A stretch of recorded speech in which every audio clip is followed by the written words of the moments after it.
go, it's Guido coming at you with a tactics talk, and it is me again in my K4 KTTS. This is in the 100 Battle Challenge. I'm at the 70, 80 battles in it, so coming close. I kind of like this thing. I'm doing well in it. It's slow. It certainly has its weaknesses. The gun is set back, which is difficult in the game. It's a casemate, but it does have a lot of field of regard, so there are some opportunities there. The armor is very hit or miss. Sometimes it's godlike, especially if you're dealing with lower tiers or people who don't know where to shoot you. Not a lot of those, really. Usually you're dealing with same tier and higher and a lot of number 2. So be careful about trusting the armor on this thing, but be glad that you have it in certain cases, and we'll show you kind of an example of that, because I generally tend, and this is, I believe, set as a, it might be versatile, but I think it's an assault TD according to World of Tanks. The other thing about it is it has an actual accurate gun. I think it's running the 107. So it's got 360, yeah, there you go. 360 hit points of damage, but a 6.6 or so second reload with the way I've got set up. I have a rammer, I'm running hardening, and I've got that experimental turbo thing that helps a little bit with gunnery there. I think a turbo is a must on this thing. It's just painfully slow. You could put something else there, but because the experimental helps with gun handling a little bit, I'm willing to use that thing and get a little bit of gun handling boost. You don't need a whole bunch of gun handling on this because, like I said, it's very accurate. Not a lot of gun depression, so it can be tricky to use. In this particular match, though, we're going to head up to the north and into the city and be a brawler. But let's take a look at the map before we move on, because a bit of an interesting story here. This one is called Outpost. It is Outpost officially, and in your files it is called Last Frontier. It's super annoying that Wargaming does that, but I guess that was its original name, and they renamed it at some point, and they just don't bother to change it. I don't really understand why, but there you go. All right, so, and again, I need to look this up, but we're just going to go with it. I believe that the northeast is number 1 and the southwest is number 2, and you can see that the southwest on NA has a pretty good advantage right now off at 10,000 battles. Howsomever, and I've seen this now multiple times, if we go to EU with a much larger sample size, it's much closer. So that's actually not that bothersome. But I was on NA, and it was within about the last 3 days. So for whatever reason, on NA, I was, I believe, on the good side, if I've got the numbers right. Yes, so the south being number 1. There you go.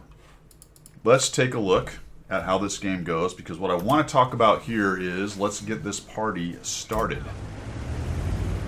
What I mean by that is look at the deployment you have, look at the enemy tanks that are there, look at how aggressive it looks like your team is going to be, and then react accordingly. And then sometimes somebody just has to do it. Somebody just has to do it. And I know that a lot of players are very wary of doing this. And yes, it can cause you to get ganked and be out of the game quickly. But I will say that a good lead push with the right tank at the right point can absolutely collapse a flank. So we have a decent amount. We have a T-77, a 252U. I like the aggressiveness of the Type 59. I want to leverage that Type 59's position if I can, but he has really hung himself out. That doesn't mean I'm going to sacrifice myself completely, but I see where he is, and I like it, and that gives me maybe some options here to deal with. Now the Defender pushes in, but what do you notice about the Defender? Well, the Defender is not on the corner. Very interesting. He seems to be content with hanging out behind this building. There's a KV-4 way back here. So they've got a Defender, a 252U, same tank, a KV-4, and then we've got mediums. And we've got the middle. So if we mess around over here and cross this open area, we can't be shot because we own the middle. They don't seem to be super aggressive up here. I have a Jagdtiger Proto behind me. I'm following a 252U. The T-77's already in position. I'm liking this. That doesn't mean I'm not going to fall back and stop doing what I'm doing, but for right now, this looks absolutely fantastic. Okay, Defender takes a hit. Type is letting me know that nobody has come up behind him. Otherwise, we'd see a marker right behind him. So it looks like, and I don't think there's even anybody to the right here. Ah, there's the 252U. This is a very passive deployment by the enemy team. Unless they have a Jagdtiger Nomad prototype XM57 crawling down this road to our right there, they're in trouble. So I'm thinking about it for a moment. And almost as one, we're all like, yep, let's do this. Now, I don't want to go left because there's two guys sitting right there. I want to minimize their ability to shoot me. And I'm probably going to take hits. Yep, I did. Shoot him on the way. Fine. And we'll go. Stay away from me if you can, buddy. Okay, there we go. We bounced. So that's that armor thing. He didn't have a really great shot. I had a little bit of line of sight based on my direction of travel, and I was able to tank a couple shots in there. So I bounced 760. I'm still alive, and this guy is in trouble. Now, when I said I'm not worried about being shot in the side, it's if you're sitting here, although now we're probably in good shape. I guess it's more so where the Jagdtiger is. If they own the hill, that's problematic, but they don't. Type 59 proved there was nobody on that ramp because nobody showed up behind them. Two of their guys went there and stopped because, oh my gosh, I saw tanks, right? And this guy is isolated. So how you deal with stuff like this is you just start ganking isolated tanks as fast as possible, and down he goes. And now we're not going to let up. Do not let them get any kind of momentum or recovery. We'll just keep pushing. We shot each other's hatch. That was to be expected. I'm going to out-reload this guy. Although he does have the 107, that does reload pretty quickly. Unfortunately, kind of a hasty shot. Get out of the T-77's way. I'm like, all right, dude, go for it. There he goes. Nice. Oh, gun depression got me. Gun depression got me. And just, you got to love it, man. It's just the absolute slaughter machine. Everybody's pushing together. Everyone here understands what's happening. And we just took out 3 of their best tanks. The Defender, KV-4, T-52 are gone. I've talked about it some this week. While that is all happening, make sure you're paying attention to the rest of the map. Because usually when you win a flank this hard, this fast, the other flank's having trouble. Why? Because that's where all their tanks are. Well, in this case, they have a lot of tanks over there, but they haven't done much with it. The Astron's forward, getting some lights for the LAS and the 130 and the Scorpion, and we're fine. They weren't able to retake the middle. In fact, the middle is now kind of in their chili for their middle tanks, and there's no reason to go back. I'm hoping the guard does not get a shot on me, thank goodness. And we're going to change the angles here. The Pantera's up here with me. Notice that our amoeba just sort of all pushed together. Sometimes I like to try to find a different angulation to the triangulation there. Unfortunately, or maybe fortunately, I get shot by the guard because I'm at 389, and I'm just hoping if he sees me, he low rolls. If he gets even an average roll at 390, I'm dead. Thanks, RNG. Kept me alive.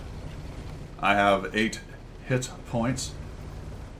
Again, this is not a case of I had an absolutely swinging, amazing battle doing 5,000 damage. I've only got 1,100 and some assists. There are some hit points out there for us to find, and we will find some of them.